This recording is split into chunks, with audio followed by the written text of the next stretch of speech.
Assalamualaikum warahmatullahi wabarakatuh. Tabi pun, selamat sore semuanya. Di sini saya akan menjelaskan materi tentang teori evolusi dan seleksi alam dengan dosen pengampu Bapak Dr. Mulyanto Widodo MPD dan Ibu Destiani MPD. Sebelumnya, izinkan saya memperkenalkan diri. Nama saya Rika Amelia Putri Pratiwi dengan NPM 2513024023. Saya berasal dari Prodi Pendidikan Biologi. Nah, materi pertama ada adaptasi. Adaptasi merupakan suatu proses penyesuaian diri makhluk hidup terhadap lingkungannya.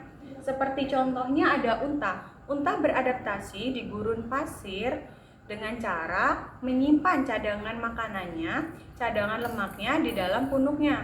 Nah, yang kedua ada bunga matahari. Bunga matahari membutuhkan matahari dalam proses fotosintesis. Nah, agar fotosintesis berjalan secara maksimal, bunga matahari mengikuti kemanapun arah matahari. Materi kedua ada seleksi alam. Apa itu seleksi alam?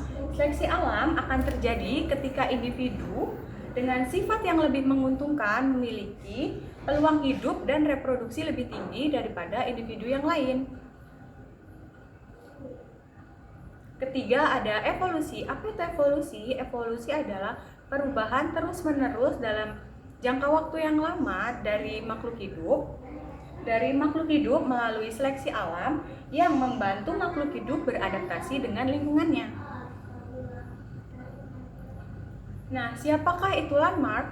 Lamarck adalah seorang ahli biologis yang berasal dari Prancis. Ia lahir pada tahun 1744.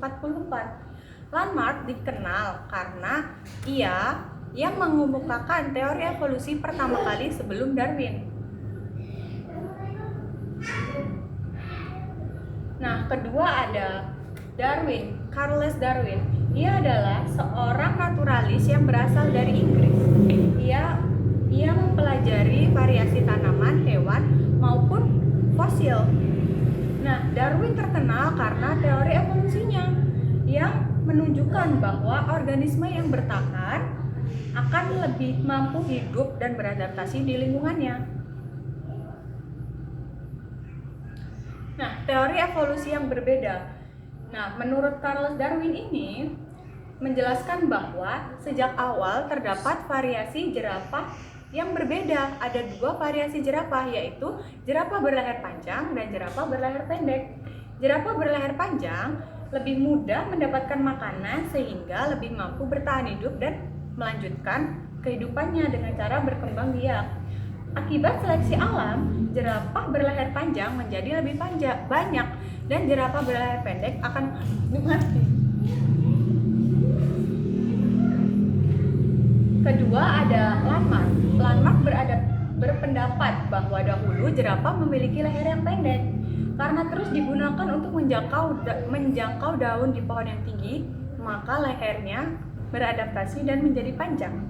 Agar lebih jelasnya, kita dapat melihat pada gambar di sini.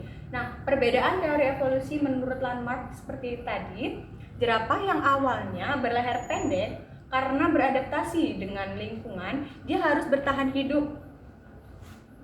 Dia harus bertahan hidup dengan cara memakan daun di pohon yang tinggi. Jadi lehernya beradaptasi lama-kelamaan akan menjadi panjang seperti ini agar dia mampu hidup dan berkembang biak. Nah, lain juga pendapatnya dari Darwin. Darwin berpendapat bahwa jerapah ada dua variasi, yaitu jerapah leher panjang dan jerapah leher pendek. Nah, menurut Darwin, jerapah leher panjang mampu beradaptasi dengan lingkungannya, sedangkan jerapah yang leher pendek akan mati karena tidak mampu beradaptasi dengan lingkungan. Nah, maka menurut Darwin, jerapah leher panjang yang mampu beradaptasi karena seleksi alam, jerapah leher pendek akan mati. Selanjutnya ada simpulan. Simpulannya adalah evolusi adalah proses perubahan makhluk hidup secara bertahap yang dipengaruhi oleh adaptasi dan seleksi alam. Makhluk hidup yang mampu menyesuaikan diri dengan lingkungannya akan lebih mudah bertahan hidup dan berkembang biak.